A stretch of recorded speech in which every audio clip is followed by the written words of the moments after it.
Hi guys, welcome to our YouTube channel Sri Learning Point.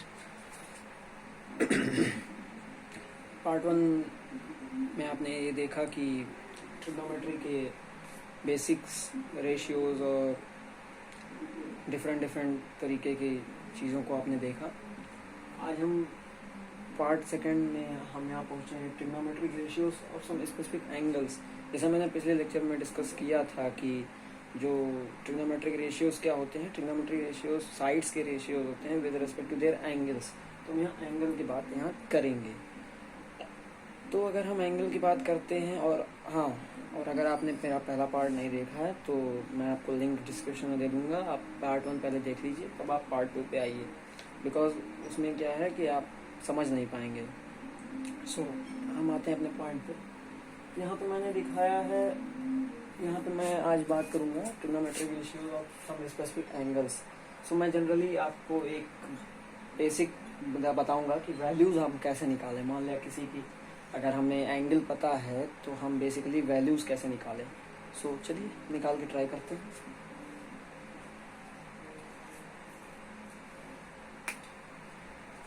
हमने एक right angle triangle consider किया है जिसमें यह एंगल 90 डिग्री होता है। ऑब्वियसली बात है कि राइट एंगल ट्रायंगल में एक एंगल 90 होगा ही होगा।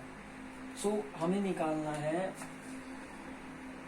45 डिग्री पे। जस्ट सपोज कर लिया कि अगर हमें 45 डिग्री पे निकालना है तो हम यहाँ थीटा 45 ले लेंगे, और अगर आप यहाँ angle sum property of a triangle लगाएंगे तो आपको ये 90 है, ये 45, तो ऑब्वियसली ये 45 आपको मिलेगा। आगे हम आपको बताते हैं। आप यहाँ पे कंसिडर कीजिए, यहाँ पे मैंने देखिए लिख दिया है in triangle ABC if angle A is equal to angle C। आप देख रहे हैं एंगल A और एंगल C बराबर है, then AB is equal to BC is equal to A। अब AB is equal to BC कैसे हुआ? आपने क्लास 9th में देखा था congruency of a triangle. Just हमने यहाँ पे कॉन्ग्रुएंसी लगाई है, एंगल साइड एंगल, और यहाँ पे भी एंगल साइड एंगल। यहाँ देखिए बराबर है तो ये साइड इसके बराबर हो जाएगी। समझ में आई बात? हम यहाँ मान लेते हैं कि ये साइड हमारी A है, ये भी साइड हमारी A है। क्लियर? अब हम यहाँ पाइथागोरस थ्योरम अप्लाई कर देते हैं। पाइथागोरस थ्योरम अगर हम अप्लाई करेंगे तो AC square is equal to AB square plus BC square. पढ़ा होगा आपने। AC हमें निकालना है, तो AB का स्क्वायर मीन्स A का स्क्वायर प्लस हम यहाँ जाएंगे A का स्क्वायर, AC हो जाएगा हमारा, ये हो जाएगा 2A स्क्वायर। ठीक। अच्छा, अगर हम यहाँ स्क्वायर को राइट साइड भेजेंगे तो रूट हो जाता है, अंडर रूट 2A स्क्वायर। अगर हम इसको सिंप्लीफाई करेंगे तो रूट 2 इंटू A। बिल्कुल। AC हम लोग के पास आ गई अंडर रूट 2 इंटू A। ये A जो है वो रूट के बाहर है, ध्यान दीजिएगा। चलिए, तो अब हम जो जैसा कि मैंने बोला था कि अब हम यहाँ ट्रिग्नोमेट्रिक रेशियोज की वैल्यू निकालेंगे। अभी तो हमने सिर्फ एक साइड्स का पता किया है, और जब हम साइड्स पता कर लिए तो हम वैल्यूज निकालेंगे। आइए चलिए वैल्यूज निकाल लेते हैं।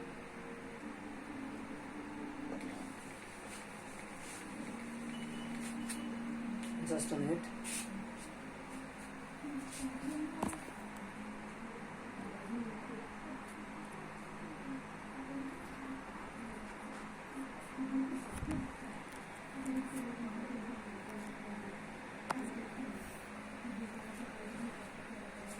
मैं कहाँ था? मैं था कि हम यहाँ वैल्यूज निकालते हैं। लेट्स कंसिडर, हम यहाँ क्या करते हैं, पहले साइन 45 डिग्री निकालते हैं। साइन 45 डिग्री, साइन क्या होता था? Perpendicular upon hypotenuse. देख लीजिए, AB अपॉन AC।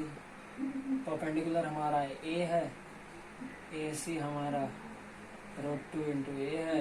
A से A आपका कैंसिल आउट हो जाएगा, बचेगा क्या? 1/√2। This is the particular value for sin 45 degree. Clear? Now we will move forward towards cos 45.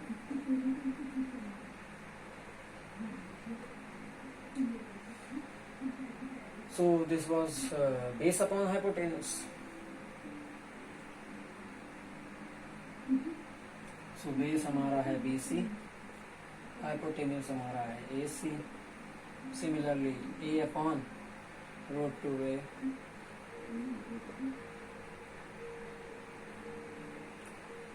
ये भी आपका 1 अपॉन रूट 2 आ जाएगा. This was also a particular value for cos 45. Similarly हम tan पे चलते हैं.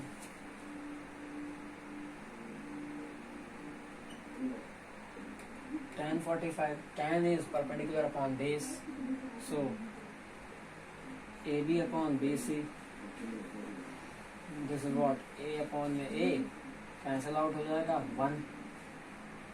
This was also a particular value. ऐसे ही आप cosec के लिए, cot के लिए, sec के लिए निकाल सकते हैं. Cosec is inverse of sin, sec is inverse of cos. Inverse means not class 12th inverse of trigonometry. It's just reciprocal, means reciprocal. Sec theta is equal to 1 upon cos theta. Sin theta, cosec theta is equal to 1 upon sin theta. Sorry. Cot theta is equal to 1 upon tan theta. It is just reciprocal, not inverse. Sorry. So,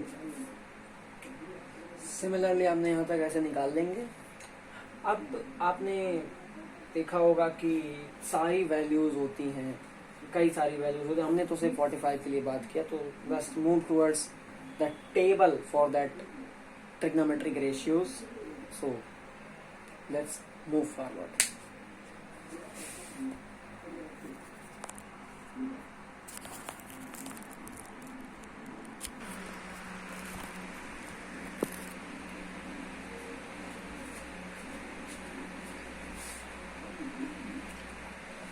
So this is what table जो मैं बता रहा था कि table आता है, ये आपके एनसीईआरटी बुक में दिया होगा.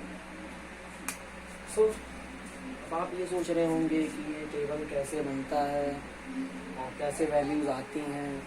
So don't be panic, easy है, ज़्यादा कुछ करना नहीं है. मैं आपको वैसे तो आपको न्यूमेरिकली बता चुका, थ्योरेटिकली, कि आपको एक ट्रायंगल देना पड़ेगा, प्लस उसमें आपको साइड्स डिनोट करने पड़ेंगे. उसके बाद आपको पाइथागोरस लगाना पड़ेगा. सो लेंथी प्रोसेस, वो आपको फॉलो करना पड़ेगा. सो आप ये वैल्यूज निकाल सकते हैं. यहाँ पे मैं आपको एक शॉर्ट ट्रिक भी देना चाहता हूँ कि आप इन मिनट्स और इन सेकंड्स आप कैलकुलेट कर सकते हैं. सो करना कुछ नहीं है, आपको साइन का सिर्फ निकालना है. ओके. सो आप साइन का कैसे निकालेंगे? साइन के लिए आप 0, 1, 2, 3, 4 आप एक लाइन लिख दीजिए. जैसे 0, 1, 2, 3, 4 ऐसे आप लिख दीजिए. सबको 4 से डिवाइड कर दीजिए.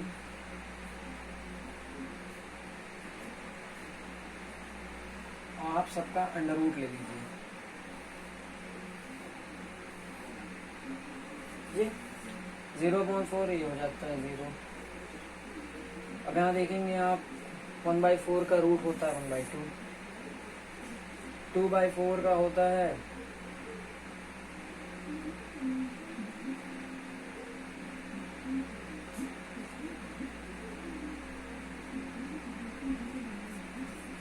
2/4 को आप ऐसे लिख सकते हैं ना, √2 अपॉन में 2.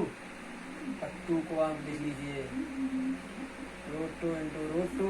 तो एक √2 से एक √2 कैंसिल, तो ये बचेगा 1 upon √2. This is what given. आप ऐसे √3/2 हो जाएगा, क्योंकि 4 का √2 होता है. ऐसे 1 हो जाएगा. सो सिमिलरली आप ऐसे निकाल सकते हैं.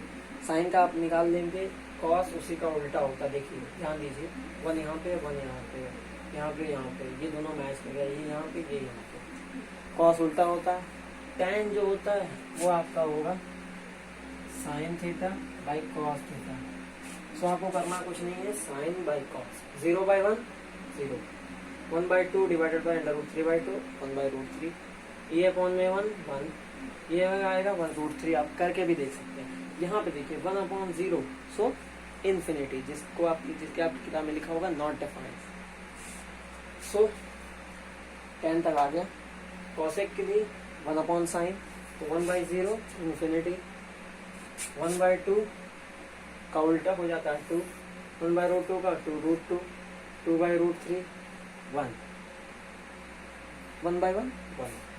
सेक कॉस का उल्टा सो 1/1 1, √3 का उल्टा 2/√3, √2 2 0, 1/0 इन्फिनिटी। यहाँ पे देखिए कॉट का तो 1/0 इन्फिनिटी, 1/√3 √3, 1 का 1, √3 का 1/√3 चूंकि 1/√3 हो जाएगा। ऐसे इन्फिनिटी का 1/∞ 0। सो आपने यहाँ तक जान लिया। It's all about part 2। अब मैं यहाँ पे पार्ट 2 मैं अपना ख़त्म करता हूँ। आपसे अगली वीडियो में मिलेंगे पार्ट 3 में, जिसमें मैं आपको कुछ और नई चीज़ें बताऊँगा आपके सिलेबस से लेके। So thank you.